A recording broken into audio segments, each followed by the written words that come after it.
guys, we're about to take a historical picture, so if everyone can line up in the middle aisle and try to go as far back toward the clock tower as you can. Please, as close as we can. We're about to take a historic picture.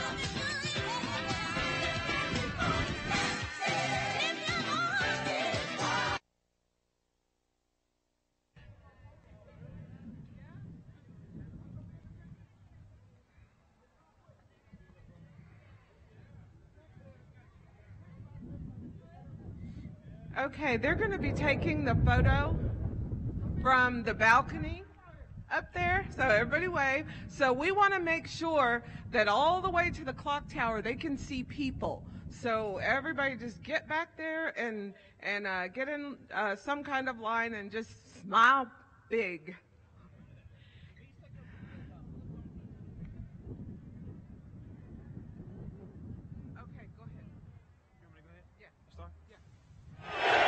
And now to honor America, especially the brave men and women serving our nation in the Persian Gulf and throughout the world, please join in the singing of our national anthem.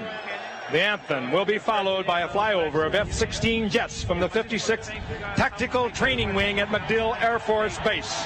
And we'll be here on WT's campus. I'm excited for today, and I'm just glad you guys have came.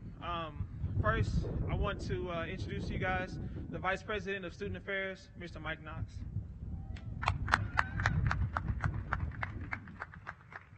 What a beautiful picture. Well, I'm very pleased to be here to welcome you all to this event. Was so happy to hear that it was happening. I do want to say that Dr. Windler wishes he could be here. He was extremely excited about this event and wanted to be here, but his official duties called him away. So I'm here to welcome you. Just one brief comment I'll make. Again, when I heard about the event, I was thrilled to see it was happening on our campus, a chance for us to kind of rise above the tenor of the national debate right now and kind of be an exemplary example for our peers throughout the nation. But when I specifically heard that the students wanted to recite Dr. King's famous speech, I was thrilled that they were going to read the whole thing. I think probably everybody out there has heard those iconic words, "I have a dream." But many of us, I'm sure, have never heard the full speech. And you're going to have a chance to hear that today. And I challenge you to listen to the message. It's not a message that's directed at any particular group or gender or political ideology. It's a message of justice for us all. So please listen carefully. I think you'll enjoy that if you haven't done that before. Again, thank you for being here, and go Buffs.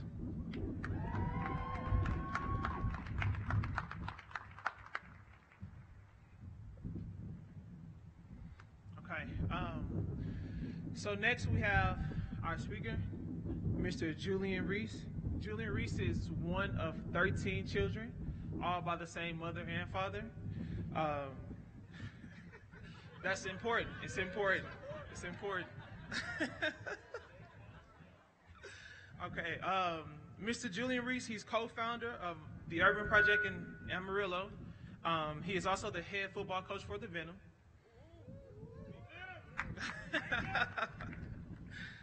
Mr. Reese is a funeral director at Golden Gate Mortuary.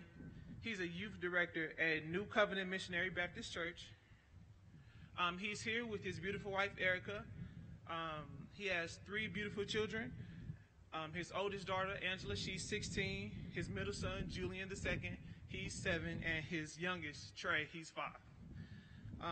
Mr. Julian Reese is from Fort Wayne, Indiana. And he's here today to present the I Have a Dream speech. So without further ado, Mr. Julian Reese.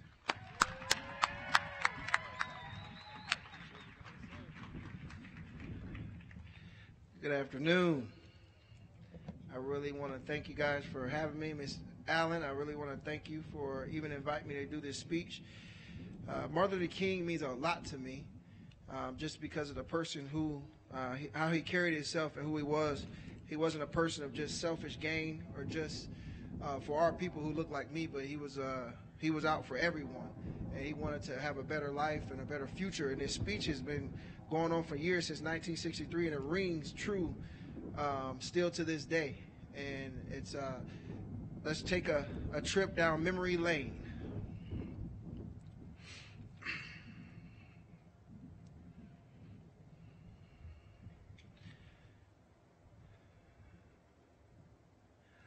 I am happy to join with you today in what will go down in history as the greatest demonstration for freedom in history of our nation. 50 years ago, a great American in whose symbolic shadow we stand today signed the Emancipation Proclamation. This momentous decree is a great beacon of light, of hope to millions of Negro slaves who had been seared in the flames of withering injustice. It came as a joyous daybreak to end the long night of their captivity. But 100 years later, the life of the Negro is still badly crippled by the manacles and segregation of chains of discrimination.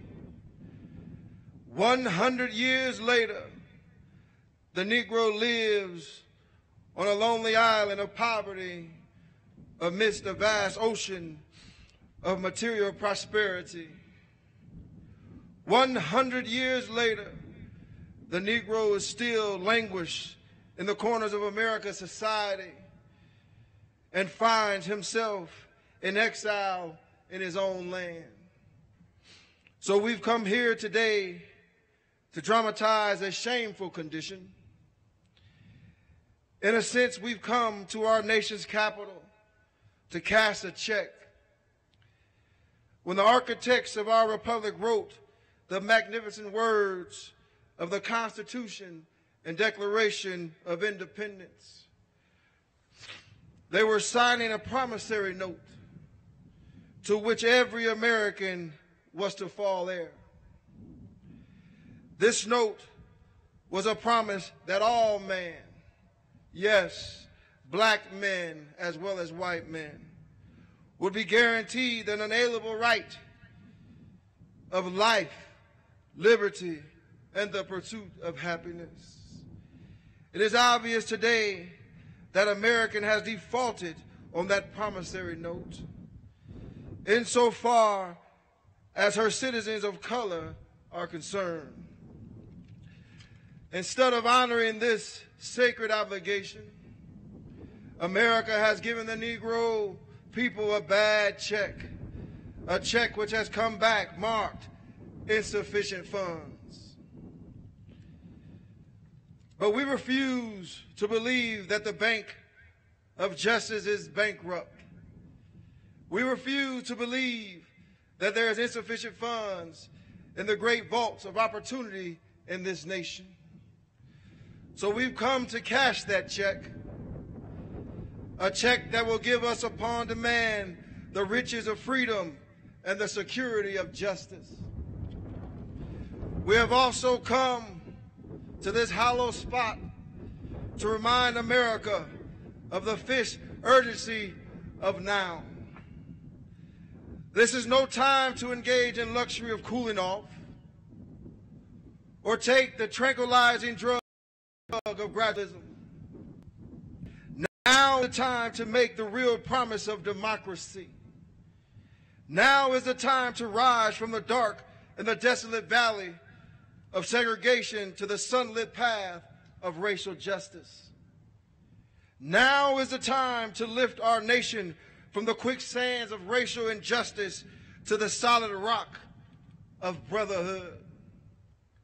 Now is the time to make justice a reality for all God's children. It will be fatal for our nation to overlook the urgency of this moment.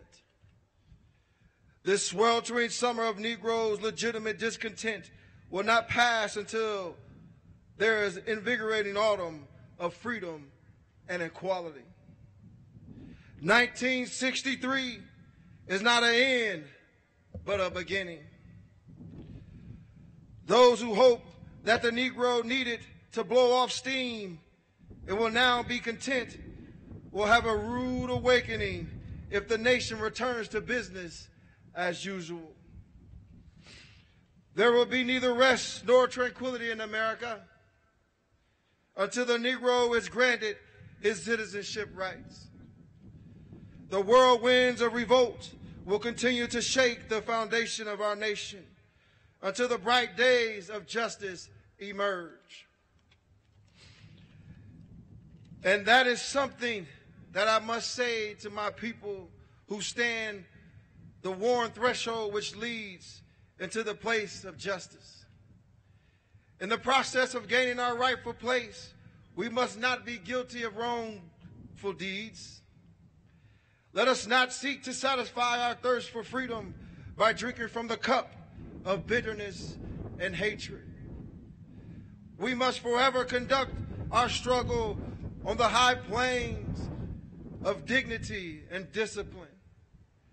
We must not allow our creative protests to degenerate into physical violence.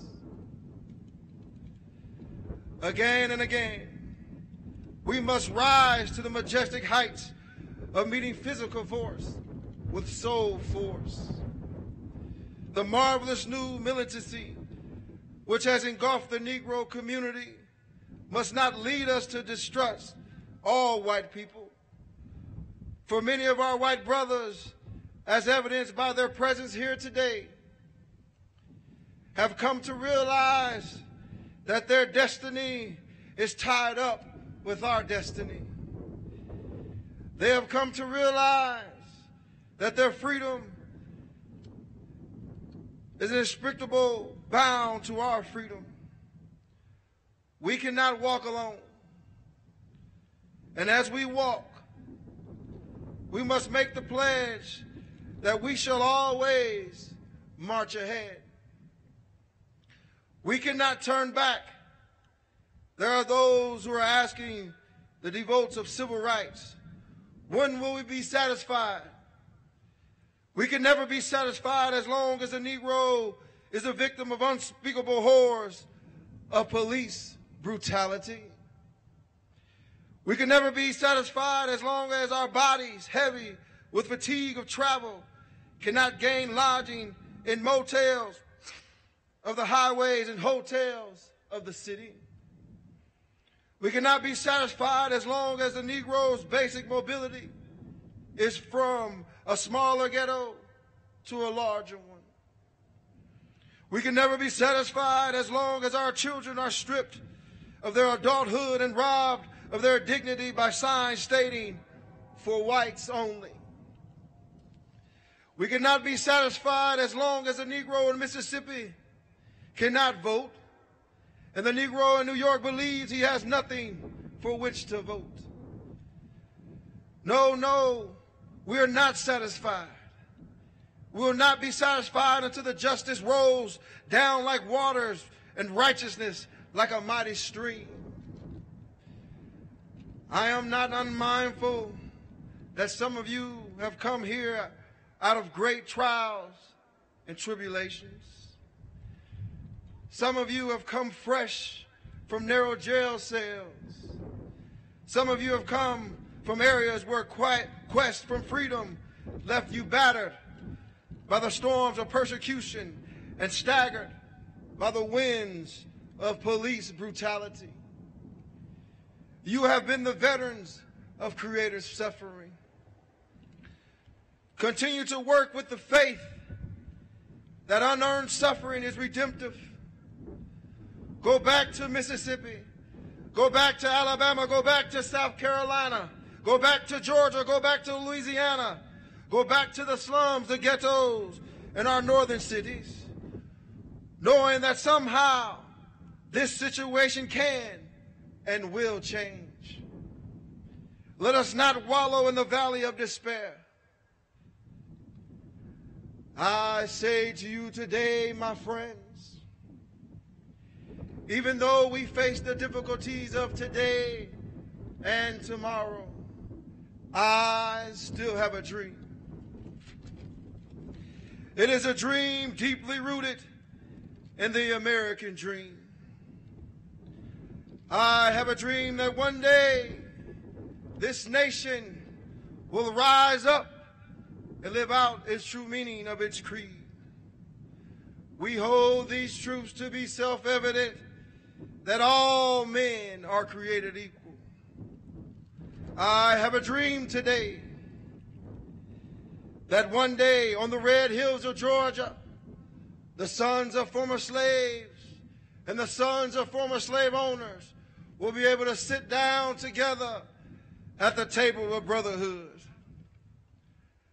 I have a dream that one day, even the state of Mississippi, a state sweltering with the heat of injustice, sweltering with the heat of oppression, will be transformed into an oasis of freedom and justice. I have a dream today that one day my 4 little children will be able to live in a nation where they will not be judged by the color of their skin, but by the content of their character. I have a dream today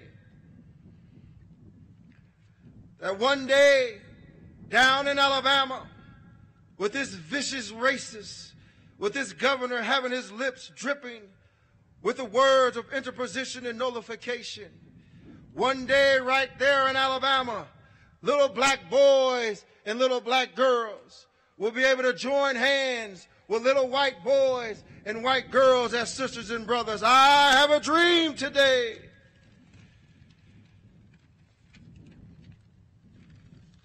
that one day,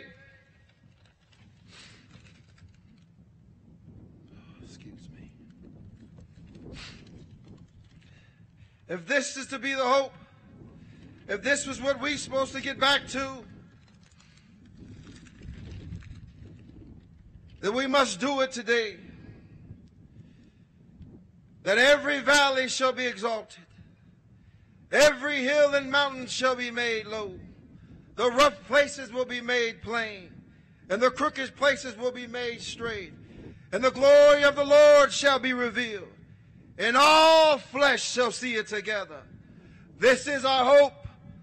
This is the faith that I go back to the South with. With this faith, we will be able to hew out a mountain of despair, a stone of hope. With this faith, we will be able to transform the jangle and discords of our nation into a beautiful symphony of brotherhood. With this faith, we will be able to work together, to pray together, to struggle together, to go to jail together, to stand for freedom together, knowing that we will be free one day. This will be the day when all God's children will be able to sing with new meaning. My country, 'tis of thee, sweet land of liberty, of thee I sing. Land where my fathers died, land of the pilgrim's pride. From every mountainside let freedom ring. And if America is to be a great nation, this must become true. So let freedom ring from the prodigious hilltops of New Hampshire. Let freedom ring from the mighty mountains of New York. Let freedom ring from the heightened allegations of Pennsylvania. Let freedom ring from the snow-capped mountains of Colorado. Let freedom ring from the curvaceous slopes of California.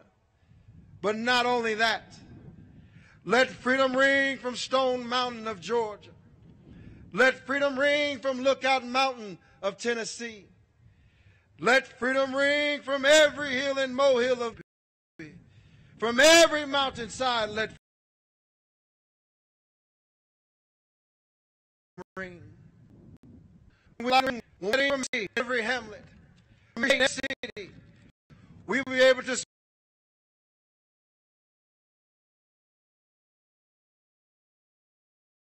Protestants and Catholics. We're able to join hands and sing of the old Negro spiritual. Free at last, free at last. Thank God Almighty, we're free at last.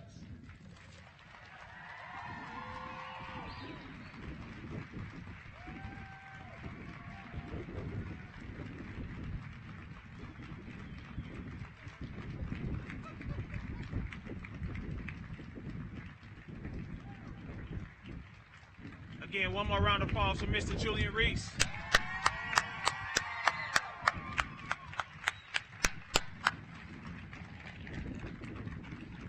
I'd now like to introduce Miss Angela Allen.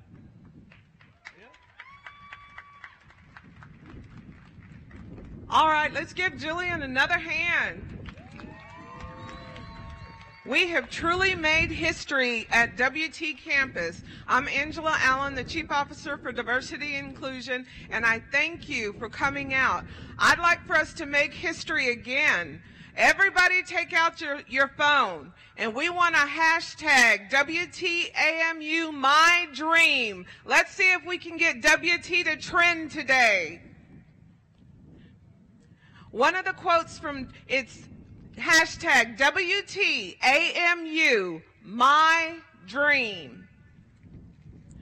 One of the quotes of Dr. Martin Luther King, he said, "The function of education is to teach one to think intensively and to think critically. Intelligence plus character. That is the goal of true education." Right now, here on the WT campus, you are achieving your dream. Everyone here at West Texas A&M University is here to make sure that each one of you achieves your dream.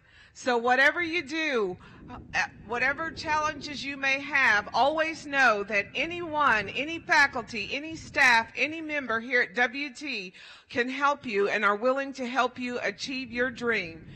That's the dream that Dr. Martin Luther King talked about, was for all men. And our dream here at WT is for all students, no matter who you are, to achieve your dream. Let's have Julian Reese up here one more time.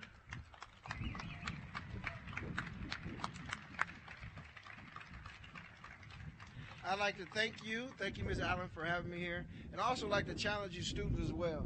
We are in a nation where it's talking about 1963, but we are in 2017 and we still see some things. But the only way to change that is with love and with patience. Hate can't drive out hate. You have to do it with love, and you have to do it with patience and kindness. So let's do that, and let's continue to strive to be better.